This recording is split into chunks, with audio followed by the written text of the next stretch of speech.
Okay, so in this version, we're going to be looking at how do we turn this height field with a mask into a sort of mesh skin that we're then going to be using as the basis for creating all of our rocks and cliffs.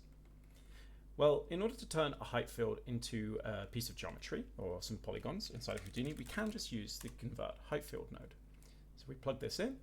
You can see that we now have converted our height field, which in Houdini is stored as a volume, into a grid of polygons. And this is fine. And if we go ahead and look at the geometry spreadsheet, so we can right click this convert height field and go to the spreadsheet, we can see that now we're looking at the points and we have positions for all the points, but we also have these three attributes: ground A, height, and mask. And these are coming from the height field, and they store the value that was the value of the height field volume at that given position. If we want to have a quick look at the attributes of the volume itself, we can just go ahead and right click the height field mask null node there. And you can see that we're dealing with, when we're looking at points, we actually only have 3 points, which can be a little bit misleading. So we're going to switch over to the primitive view, which is going to tell us a little bit more. And you can see that when we look at the primitive view, we also have 3 primitives. So there's basically just a position. That's what we have a point for. It's just 1 point for each primitive, which stores the position of the primitive. And we have the height, mask, and ground A layers. So a height field in Houdini is stored as a volume, and when you look at the geometry spreadsheet, you're just going to see a list of the volumes that are available. You're not going to see the value of each volume, of each voxel in that volume. So we do see the value of each point, however, when we switch over to a piece of geometry. So there's just a little bit of difference there in how Houdini represents volumes and geometry polygons inside of Houdini. Okay, so we're now in the land of polygons once more. And we want to go ahead and basically find all of the regions that were masked previously in the volume. So I'm going to go ahead and do a group, place that group down.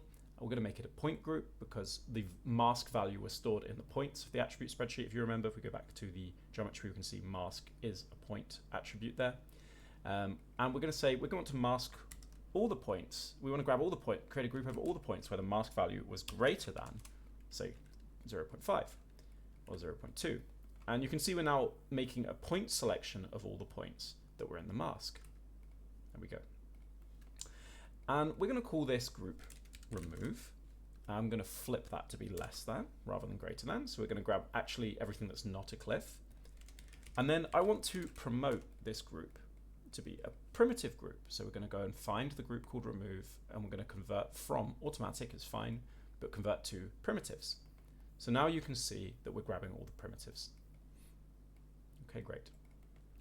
Finally, we can put down a blast node, and we can blast the remove group, and it will delete it, but I'm just going to make sure it's always knowing it needs to be a primitive group as well. That's just for me rather than for anything else. And so we can now see that we've created this selection here, which is all of the pieces of geometry. And the reason I did that promote from a point group to a primitive group is because I didn't want to end up sort of just deleting one point on the corner of a polygon. I just want to make sure that we're always getting full quads that are being removed or kept. So there we go. So next up, I'm going to go ahead and put down a remesh node. And I'm going to set the type of the remesh to be adaptive. I'm going to set the relative density to 1, which means we're not going to be adding any more triangles than there are already. And we can put the gradation on 1 too, which means we're going to get larger polygons on larger surfaces and smaller polygons on smaller surfaces. So we run the remesh. It's going to think for a second. And there you can see now we've done that remesh, and we've converted our kind of quadrilateral grid with some removed elements into this sort of triangulated mesh. And this is a nice basis for us to go on and move on to the next step, which is going to be defining the kind of footprints of all the different rocks that are going to make up our cliffs.